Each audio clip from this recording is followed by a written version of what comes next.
Welcome to Baha'i On Air. We're doing another deep dive into the Baha'i writings. I'm Mark. And I'm Jane. We're continuing our deep dives into the Baha'i writings, and today we're looking at a really significant letter from the Universal House of Justice. Yes, this one's dated November 29th, 2017, and it gets right into a topic that's, well, constantly in the news, anthropogenic climate change. Right, and specifically how the Baha'i community should sort of engage with it. Our mission today is to unpack this letter, understand its guidance, and see how it applies, to Baha'i life and maybe even wider society. Exactly. It's for you, our listener, who wants to get knowledgeable quickly but thoroughly, loves those aha moments without getting bogged down. So let's jump in. The first paragraph, it sets the scene, doesn't it? It does. The House of Justice starts by saying, basically, we received your letter. It acknowledges questions were raised about the community's involvement in this whole climate change issue. And it notes the observations made by the individuals who wrote in. Things like the pressure to accept, well, an extreme view. Yeah, extreme views on causes, catastrophic results, and then the push for certain economic and social policies tied to that view. And it also mentions their perception, the writer's perception that some Baha'is might be aligning too strongly with this, promoting it, maybe even suppressing other views. Mm-hmm.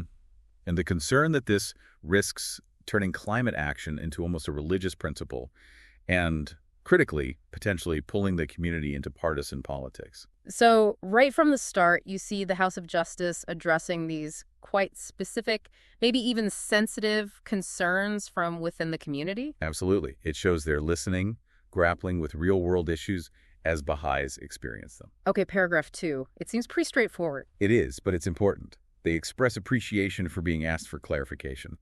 Thanks for bringing this to us. And they frame it as an opportunity, not just about climate change, but about the bigger picture, how Baha'is understand and contribute to improving the world. Exactly. It signals that the answer isn't going to be narrowly focused only on climate science, but on broader Baha'i principles of engagement. Which leads nicely into paragraph 3, where things get a bit more complex. Yes. Here, they acknowledge the validity of the concern, raise the skepticism about the limits of science, how it's used in policy, maybe even misrepresented in arguments about, catastrophic climate change. They validate that thoughtful concern, but then, straight away, they point out the other extreme. The denial, the dismissal of scientific findings, often pushed by, political and vested interests. So it's immediately establishing that there are two sides to this polarization. Precisely. And the key advice here is for Baha'is to avoid getting sucked into these dichotomies, these power contests, these, frankly, intractable debates. Don't get caught in the crossfire, basically. Right. Instead, the letter highlights the value of united action. Action that's, yes, informed by the best available science, but grounded in spiritual principles. And importantly, open to revision based on experience. It's not dogmatic. Not at all. And it touches on the negative impact of focusing only on differences, how that leads to exaggeration, anger, confusion. Yeah. And ultimately, it diminishes our ability to actually do anything constructive. That's a really crucial insight, that focus on building on agreement rather than just highlighting differences. Definitely. Then paragraph 4 broadens the perspective quite significantly. Yeah, it frames climate change not just as an isolated issue, but as part of a much larger challenge, doesn't it? Exactly. The challenge of a growing, developing global population learning to live justly and in harmony with the planet and its finite resources. It mentions the biological reality. Ecosystems have limits. And it connects resource limits and inequitable distribution directly to social relations, environmental impact, even upheaval and war. It's all interconnected. And then it brings in Baha'u'llah's revelation. Yes, stating that the revelation touches directly and indirectly on these concerns, pointing towards that harmony between society and nature. So therefore, Baha'is need to contribute to the thought and action on these matters. It makes it a moral imperative, grounded in the faith's core vision. Moving to paragraph 5, the focus shifts specifically to the role of science. This is fundamental in Baha'i teaching, right? The harmony of science and religion. Absolutely. The letter quotes Baha'u'lláh, "Great indeed is the claim of scientists," and Abdu'l-Bahá science as a bridge to reality. Religion needing to conform with science and reason. Powerful statement. It really elevates the station of science. It does. But then, very importantly, it includes guidance from Shoghi Effendi. Yes, the clarification about the faith's role. Exactly. Shoghi Effendi stated clearly that the Baha'i faith is a religion. It's not qualified to pass judgment on scientific matters. His consistent advice was, refer scientific issues to scientists. So it establishes respect for science, but also defines the boundaries. Religion and science have their own domains, their own methodologies. It's about complementarity, not conflict or one dictating to the other. Okay, so with that foundation laid, paragraph 6 looks at the climate science itself. It acknowledges the gradual process of scientific inquiry into human impact on global warming. And it notes the striking degree of agreement among experts about the cause and impact of climate change now. So it affirms the consensus where it exists. Yes, affirming the reliability of sound science. Yeah. But crucially, it also acknowledges nuance, meaning that some aspects like the precise extent of human contribution, detailed future projections, the effectiveness of all proposed alternatives, these are less definitively supported by current findings and are still subject to critical analysis and ongoing research. So it accepts the core scientific understanding, but also recognizes where the science is still developing or debated. It's not painting it as completely settled in every detail. Exactly. It's a balanced view of the scientific process. Paragraph 7 then tackles the complexity of responding to climate change. Yeah. It emphasizes that it can't just be boiled down to simple propositions or policies. It's messy. And even if people agree on the basic facts, they might have very different ideas about what to do about it, right? Absolutely. And that's compounded by uncertainty and, as we discussed, the partisan contestation over the facts themselves. Yet, amidst all that, the letter points to something remarkable. The Paris Accord.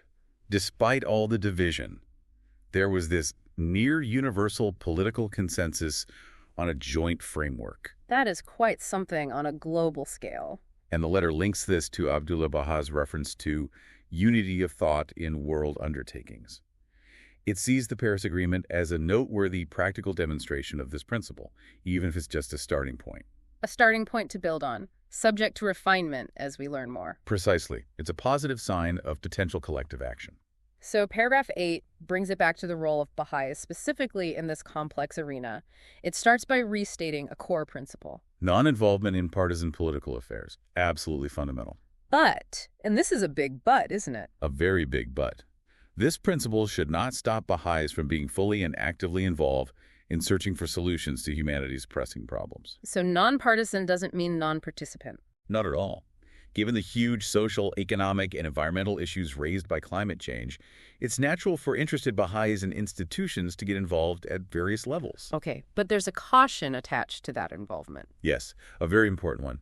Any conclusions about scientific findings associated with these initiatives, they shouldn't be presented as matters of religious conviction or obligation. Ah, so keep the science as science and the faith as faith, even when Baha'is are acting based on scientific understanding. Exactly. Respect that distinction we talked about earlier. And it also acknowledges that Baha'is themselves will have diverse understandings and approaches to climate change. There's no obligation for everyone to think exactly alike on the scientific details or policy solutions. That allows for a lot of individual initiative and learning. It does. And when participating in wider society, the guidance is to contribute constructively. How? By trying to lift the discussion above partisan squabbling and self-interest. Striving for unity of thought and action, using Bahá'í concepts like the ones in the letter on consumption and materialism that's referenced. Yes, and seeking collaboration with others on areas where there's common ground, starting perhaps small, and broadening that collaboration as we learn together. It's about bringing that unique Baha'i spirit of unity building into the conversation. Now, paragraph 9 addresses a potential internal challenge. Within the Baha'i community itself. Yes, especially in places where the climate debate is really polarized. The danger is that this partisan approach could seep into the community. So individuals and even Baha'i agencies might need to pause and reflect. Reflect on whether their own views on the action needed might be too extreme, either exaggerating the problem or minimizing it. A kind of self-check. And the tool for navigating these potential internal differences. Consultation. The letter emphasizes how vital Baha'i consultation is, both for interactions among Baha'is and for participating in wider social discourse and action.